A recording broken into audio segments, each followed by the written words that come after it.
बिस्मिल्लाहिर्रहमानिर्रहीम। अपना आज का ये टॉपिक स्टार्ट करते हैं, Lambert bears law and it's limitations. तो ये स्पेक्ट्रोस्कोपी उसका जो है थोड़ा सा इंट्रोडक्शन, उसके बाद ये हमारा मेजर टॉपिक ये लैम्बर्ट बियर्स लॉ है, इसे देखते हैं। तो इससे पहले मैं आपको थोड़ा सा यूवी विजिबल का बता दूँ। यूवी विजिबल स्पेक्ट्रोस्कोपी का जो प्रिंसिपल है वो इस तरह है कि जब हम यूवी या विजिबल लाइट जो है किसी भी सॉल्यूशन पे जिसमें मॉलिक्यूल या आयंस होते हैं जो कि इस रीजन में अब्जॉर्ब करते हैं का सॉल्यूशन होता है, उसके ऊपर फॉल करवाते हैं, तो वो वहाँ से एनर्जी अब्जॉर्ब करते हैं इन फॉर्म ऑफ यूवी और विजिबल लाइट, और इलेक्ट्रॉनिक एक्साइटेशन होती हैं। और यही इलेक्ट्रॉनिक एक्साइटेशन जो है यूवी विजिबल स्पेक्ट्रोस्कोपी की जो बेसिस है, इसलिए हम इसे इलेक्ट्रॉनिक स्पेक्ट्रोस्कोपी भी कहते हैं। ठीक है जी। अब हम अपने टॉपिक की तरफ आते हैं, लैम्बर्ट बियर्स लॉ। तो ये लैम्बर्ट बियर्स लॉ जो है बेसिकली कम्बिनेशन है, ये दो लॉज हैं, एक लैम्बर्ट्स लॉ है, एक बियर्स लॉ, और इनका जो कम्बिनेशन है उसे हम लैम्बर्ट बियर्स लॉ कहते हैं। तो अब हम सबसे पहले लैम्बर्ट्स लॉ को देखते हैं, ये लैम्बर्ट्स लॉ की तरफ पहले। तो लैम्बर्ट्स लॉ इस तरह है कि जो अब्जॉर्बेंस ऑफ लाइट है होमोजीनियस सॉल्यूशन है, वो डायरेक्टली प्रोपोर्शनल है हमारे पाथ लेंथ के। ठीक है, पाथ लेंथ ऑफ सैंपल, मतलब आपने ये जो सैंपल है उसे ये क्यूवेट है, हम यूवी विजिबल स्पेक्ट्रोस्कोपी में लेते हैं। तो इस क्यूवेट में आपने अपना सैंपल रखा हुआ है, तो ये बेसिकली उसकी जो है पाथ लेंथ है, ये जितनी उसकी विड्थ है। तो यहाँ से हमारी इंसिडेंट रेडिएशन जो है वो इसमें गई, सैंपल के साथ इंटरेक्ट किया, और बाद में हमें ट्रांसमिटेड रेडिएशन जो है वो रिसीव हुई, और उसकी विद अ रिड्यूस्ड इंटेंसिटी। ठीक है, तो इसमें वो ये कहता है कि अब्जॉर्बेंस ऑफ रेडिएशन जो है, अब्जॉर्बेंस ऑफ लाइट जो है in a homogeneous solution is directly proportional to the path length of sample in which the light passes. तो अब हम बियर्स लॉ की डेफिनेशन देख लेते हैं। बियर्स लॉ जो है वो ये कहता है कि absorbance of light is directly proportional to the concentration of sample. ठीक है, इन सिंपल टर्म्स कि या इसे आप इस तरह भी कह सकते हैं कि when a beam of monochromatic radiation pass through a solution, the rate of decrease of intensity of radiation with the thickness of absorbing solution is proportional to the concentration of solution. तो in simple words absorbance जो है वो directly proportional है, उसका direct relation है concentration के साथ। ये बियर्स लॉ है। तो बेसिकली इन ये दोनों लॉज का जो कम्बिनेशन है, ठीक है, तो उसे हम जो है लैम्बर्ट बियर्स लॉ कहते हैं। अब हम पहले यहाँ इस लॉ को जो है इसमें अब्जॉर्बेंस और ट्रांसमिटेंस का जो है वो रिलेशनशिप को डिफ़ाइन कर लें, वो ड्राइव कर लें। साथ ही हम इन दोनों लॉज की भी थोड़ी सी डेरिवेशन करेंगे। आ जाए।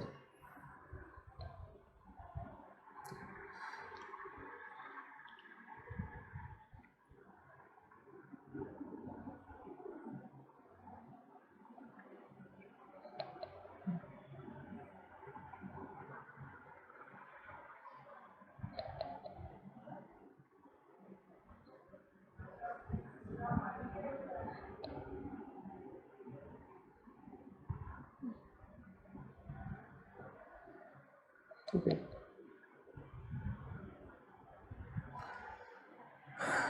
ये हमारी इंसिडेंट रेडिएशन है जी, आई नॉट। ये हमारी आई से हम इसे डिनोट करेंगे, ये है ट्रांसमिटेड रेडिएशन। तो अब्जॉर्बेंस जो है वो होगी incident radiation over transmitted radiation. लेकिन जो ट्रांसमिशन है, ठीक है, ट्रांसमिशन से मुराद ये है कि कितनी जो रेडिएशन है हमें जो है वो बाद में सैंपल से इंटरेक्शन के बाद जो मिली है, ठीक है, वो क्योंकि उसकी इंटेंसिटी रिड्यूस हो गई होगी इंसिडेंट रेडिएशन से, अगर अब्जॉर्प्शन का फिनोमेना हुआ है तो वो जितना अब्जॉर्प्शन हुई है उतनी उसकी इंटेंसिटी रिड्यूस हुई होगी। तो इसलिए ट्रांसमिशन जो है वो हमारे पास होगी transmitted radiation divided by incident radiation.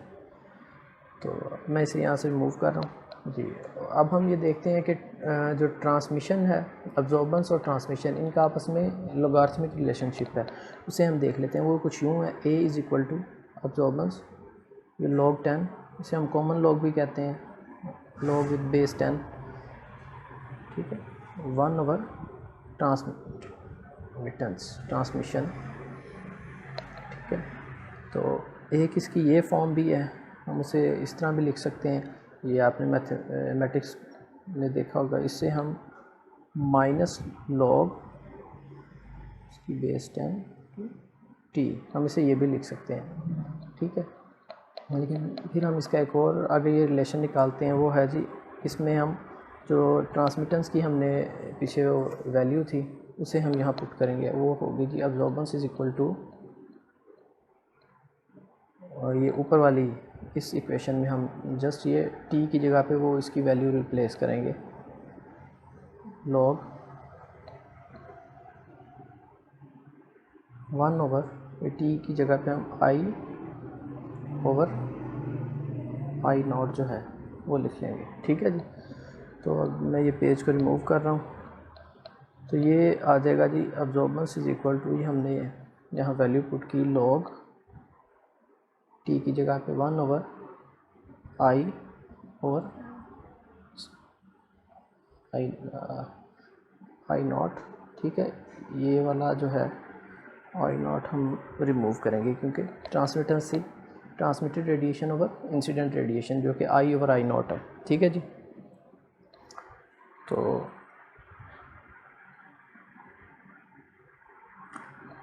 अब यहाँ हम लिखते हैं जी, इसको रीअरेंज करके अब्जॉर्बेंस इज इक्वल टू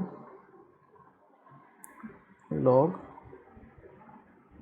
इसकी बेस 10 जो है ये कॉमन लॉग को डिनोट करती है, ठीक है जी, log 10, तो ये ऊपर जाके इन्वर्ट हो जाएगा I/0/I, ठीक है। तो अब हम अपने लॉ की तरफ आते हैं जी, पहला लैम्बर्ट्स लॉ जो है, तो ये सारा आपने कर लिया, हमारे पास आ गया जी absorbance is equal to log इसकी बेस 10 I/0/I, ये हमारे पास आ गई अब्जॉर्बेंस। अब जो हमें लैम्बर्ट्स लॉ है उसकी स्टेटमेंट ये कहती है कि absorbance is directly proportional to the path length of sample. तो अब्जॉर्बेंस क्या है, अब्जॉर्बेंस है जी, उसे हम इस तरह भी लिख सकते हैं, log 10, ये अब्जॉर्बेंस की क्योंकि वैल्यू है वो हमने यहाँ लिख दी, is directly proportional to the path length, जो कि हम L से डिनोट कर रहे हैं, ठीक है जी। तो इसे फिर आप इस तरह भी लिख सकते हैं कि ये डायरेक्टली प्रोपोर्शनल का साइन रिमूव करके इज इक्वल टू लगाया, और ये एक कांस्टेंट लगाया, इसे हम मोलर अब्जॉर्प्टिविटी कोफिशिएंट या molar absorption coefficient, molar extinction coefficient कहते हैं, ठीक है। तो ये एप्सिलॉन और साथ L, तो ये हमारे पास है जी स्टेटमेंट लैम्बर्ट्स लॉ की, ठीक है। अब इसी तरह है हमारे पास बियर्स लॉ, तो बियर्स लॉ की हम स्टेटमेंट देख लेते हैं, वो भी इसी तरह है।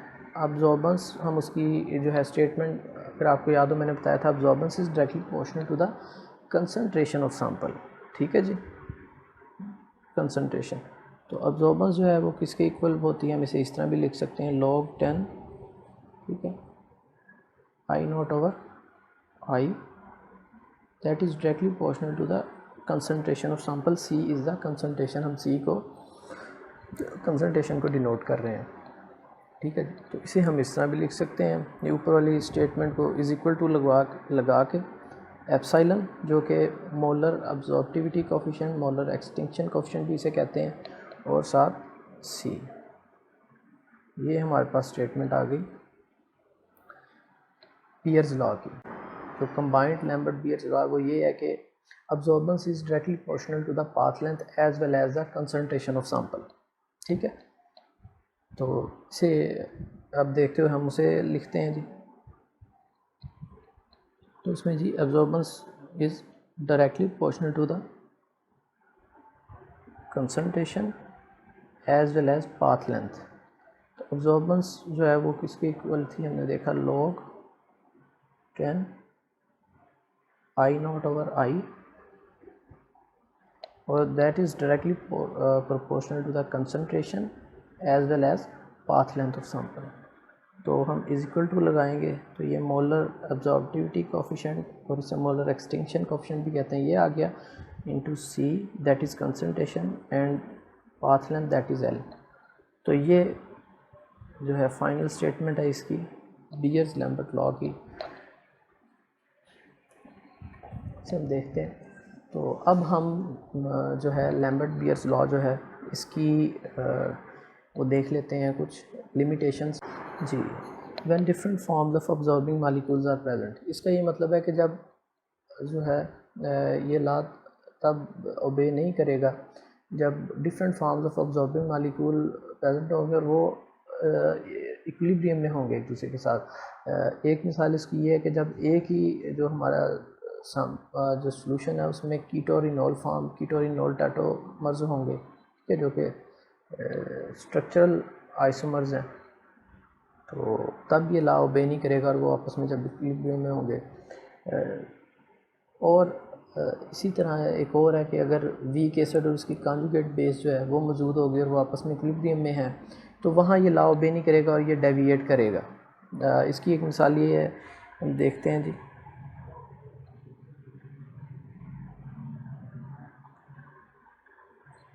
C6H5 COOH प्लस H2O, ये हमारे पास वीक एसिड है, बेंजोइक एसिड। ये इसका जी conjugate base C6H5 COO negative plus hydronium ion हमारे पास आ जाएगा H3O पॉजिटिव जी।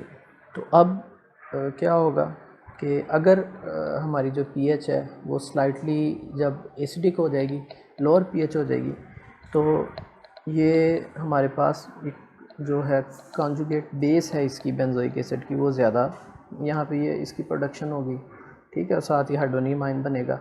उस सूरत में क्या होगा, ओरिजिनली ये बेंजोइक एसिड का जो लैम्डा मैक्स है, ठीक है, वेवलेंथ मैक्सिमम जो कि एक स्पेसिफिक करैक्टर है यूवी विजिबल में, हम डिफरेंट जो है कंपाउंड्स को, स्पीशीज़ को, मॉलिक्यूल्स को एक दूसरे से डिफ्रेंशिएट करने के लिए वो लैम्डा मैक्स जो है वो देखते हैं कि उसकी पूरे यूवी विजिबल स्पेक्ट्रम में कहाँ उसकी अब्जॉर्प्शन मैक्सिमम है। तो वो अमूमन मॉलिक्यूल्स का एक स्पेसिफिक करैक्टर है। तो वो ये बेंजोइक एसिड के केस में वो लैम्डा मैक्स है जी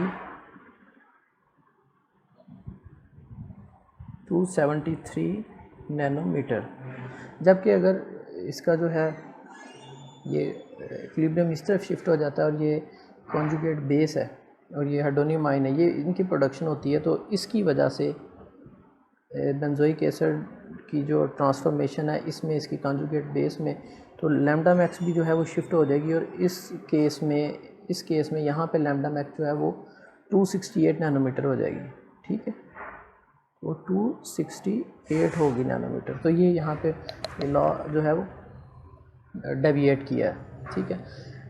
इसी तरह जब अंदर जो है, अब मैं आपको और बाकी बता दूँ कि there is interaction between solute and solvent जी। सोल्यूट सॉल्वेंट इंटरेक्शन जो है वो किसी भी तरह का एसोसिएशन डिसोसिएशन हुई है सॉल्वेंट और सोल्यूट के दरमियान। इसकी एक मिसाल ये डाइक्रोमेट CR2O72 नेगेटिव, इसमें जो है हम वाटर में जब हम इसे ऐड करते हैं तो ये क्या होता है, इसकी एसोसिएशन होके तो हमारे पास वो इसकी रिडक्शन हो जाती है और उस रिडक्शन की वजह से जो है वो हमारी जो लैम्डा मैक्स है वेवलेंथ वो शिफ्ट हो जाती है और इनका जो है सॉल्यूशन का वो कलर भी चेंज हो जाता है। उसके बाद फ्लोरेसेंट कंपाउंड्स हैं, अगर वो when fluorescent compounds are present, ठीक है, तो ये लॉ जो है वो होल्ड नहीं करेगा।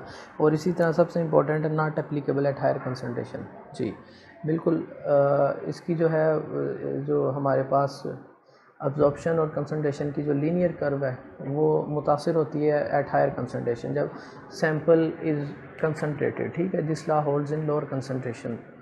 तो अमूमन 10⁻⁻⁻² जो मोलर है वहाँ तक कंसनट्रेशन हो तो ये ला इट होल्ड्स गुड, ठीक है, वहाँ तक, और उससे नीचे जो है, उससे ऊपर जब है तो ये ला अमूमन डेविएट करता है, और हमें अब जो है जब हम अब्जॉर्बेंस और कंसनट्रेशन की जो कर्व बनाते हैं तो हमें लीनियर नहीं मिलती, वो हमें ऐसे डेविएट हो जाता है, ठीक है जी। तो मैं उम्मीद करता हूँ आपको इसकी लैम्बर्ट-बियर्स लॉ की जो है वो समझ आई है, ठीक है। तो अब इसके बाद फिर हम एक प्रैक्टिकल प्रॉब्लम भी इसकी करेंगे जी। तो अब हम इसकी एक न्यूमेरिकल प्रॉब्लम है उसको देख लेते हैं। यह है जी, radiation of wavelength 280 nanometre pass through 1 millimeter of solution that contained an aqueous solution of amino acid tryptophan at the concentration of 0.5 millimoles per liter है ये। The light intensity is reduced to 54% of its initial value. Calculate the absorbance and molar absorption coefficient of tryptophan at 280 nanometer जी। तो अब हमने molar absorption coefficient जो epsilon वो calculate करना है, ठीक है, और अब्जॉर्बेंस ये जो अमीनो एसिड हमने दिया हुआ है ट्रिप्टोफैन इसकी 280 नैनोमीटर पर।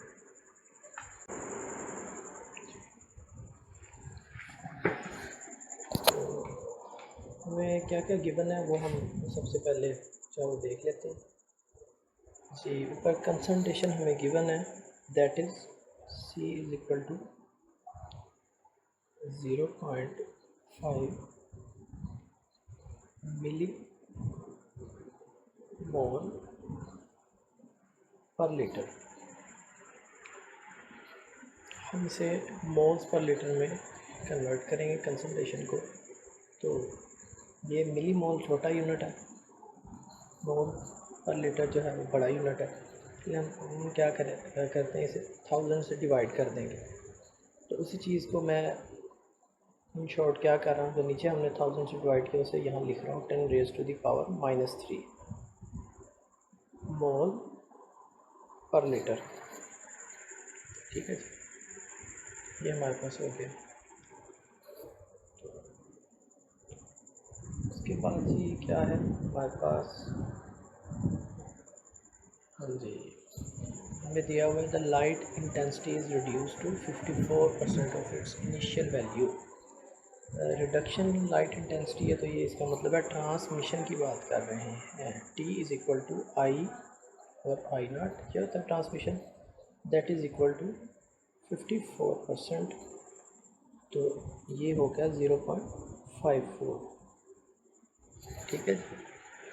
ये दो वैल्यूज़ को आप याद रखिएगा। हम आगे चलते हैं इसके सॉल्यूशन की तरफ। सबसे पहले अब हम अब्जॉर्बेंस फाइंड करते हैं जी। अब्जॉर्बेंस का अगर आपको याद हो तो ये था अब्जॉर्बेंस इज़ इक्वल टू, हमने एक रिलेशन पढ़ा था अब्जॉर्बेंस का, कुछ आपको याद हो, log 10, ये इसे हम कॉमन लॉग भी कहते हैं, ठीक है। इसकी ये बेस 10 वो है 1/t। ये एक आपने जो है वो रिलेशन पढ़ा था, ठीक है। इसको फिर हमने आगे फर्दर ट्रांसमिटेंस की वैल्यू डाल के और आगे किया था। तो हमारा जो अब क्योंकि हमारे पास ट्रांसमिटेंस मौजूद है, तो इसी रिलेशन से हमारा जो क्वेश्चन हल होगा। किस तरह, थोड़ा सा इसे इस तरह देखें, इसको हम 1/t log 1/t को इस तरह भी लिख सकते हैं, a is equal to minus log 10 into t, ठीक है जी। अब ये जो है हमने इससे अपना क्वेश्चन सॉल्व करेंगे, देखते हैं जी। अब्जॉर्बेंस इज़ इक्वल टू, मैंने अब आपको बता दी ये किस तरह आया जी, step by step, minus log t, यहाँ हम अपनी वैल्यू पुट करेंगे, माइनस log ट्रांसमिटेंस की वैल्यू 0.54, तो इसको कैलकुलेटर से हम करेंगे जी, तो ये आ गया 0.267 आया, तो जी 27 हो गया, ठीक है। ये हमारे पास अब्जॉर्बेंस आ गई। तो जो हमारा पहला जो पार्ट है इस प्रॉब्लम का वो सॉल्व हो गया। सेकंड जो हमारा है वो है जी, हमने मोलर अब्जॉर्प्शन कोएफिशिएंट उसको फाइंड आउट करना है। तो उसके लिए हमारा जो फाइनल फॉर्म थी लैम्बर्ट-बियर्स लॉ की कंबाइंड की, वो ये थी अब्जॉर्बेंस इज इक्वल टू ये epsilon concentration into path length. यहाँ से हम ये एप्सिलॉन को जो कि मोलर अब्जॉर्प्शन कोएफिशिएंट है इसे हम साइड पे कर लेंगे ए ओवर सी और ये पाथ लेंथ है। तो अब ये हम जो रिलेशन है इसमें वैल्यूज़ पुट करके सिंपली ये जो है हमारे पास ये एप्सिलॉन की वैल्यू जो है उसकी वो एप्सिलॉन की वैल्यू आ जाएगी। तो करें जी, अब्जॉर्बेंस हमने अभी निकाली है वो है जी 0.27। उसके बाद कंसंट्रेशन मैंने आपको स्टार्ट में बताई है किससे हमने मिली मोल से मोल्स पर लीटर में कन्वर्ट किया, उसे हम इधर लिखेंगे 0.5 into 10 raise to the power -3 mole per litre. ठीक है जी, ये कंसंट्रेशन होगी। यहाँ साथ ही हम ऐड करते हैं जी अपना पाथ लेंथ जो कि हमें गिवन है इसमें क्वेश्चन में, radiation of 280 nanometre past 1.0 millimetre of solution. तो 1.0 मिलीमीटर सोल्यूशन से पास किए, जितने जो सोल्यूशन की वो थिकनेस थी उससे पास किया वो उसकी बेसिकली पाथ लेंथ है। ये 1.0 पाथ लेंथ है। तो क्योंकि ये मिलीमीटर में है इसे हम सेंटीमीटर में कन्वर्ट करेंगे। मिली टू सेंटी कन्वर्ट करने के लिए हम क्या करते हैं, उस वैल्यू को 10 से डिवाइड करते हैं। बिल्कुल उसी तरह 1 डिवाइडेड बाय 10, तो उसे हम इस तरह भी लिख सकते हैं 1.0 into 10 raise to the power -1, और ये है जी इसका यूनिट सेंटीमीटर। ठीक है, तो इसको हम कैलकुलेट करते हैं जी कैलकुलेटर से। तो ये हमारे पास फाइनल वैल्यू आ गई 5.3 into 10 raise to the power 3। तो ये मोल ऊपर जाके मोल इन्वर्स हो गया जी।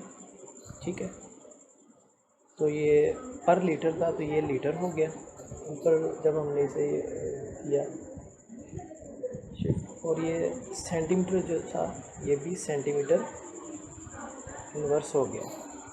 ठीक है, ये देखें ये मोल था, ये पर मोल या मोल इन्वर्स जिसे हम कहते हैं ये वो हो गया ऊपर जब गया। ये दोनों वैल्यूज़ हमने डिवाइड की, यूनिट्स ये ऊपर गए। तो जो लीटर है ये पहले से ही 1/लीटर था या मोल पर लीटर था, तो ये ऊपर जाके लीटर हो गया। ठीक है, यहाँ पर लीटर था। सेंटीमीटर जो था यहाँ पे इस तरह था, लेकिन ऊपर जब हमने इसे शिफ्ट किया यूनिट को तो ये पर सेंटीमीटर हो गया -1। तो ये हमारा सेकंड पार्ट था क्वेश्चन का जो हमसे पूछा गया था।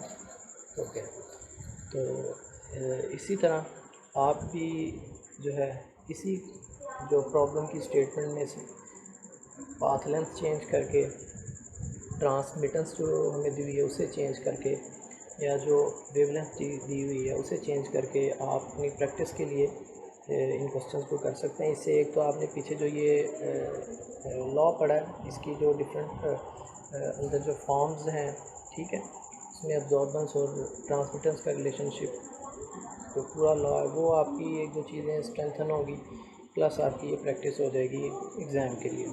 तो उम्मीद करता हूँ आपको ये समझ आ गई।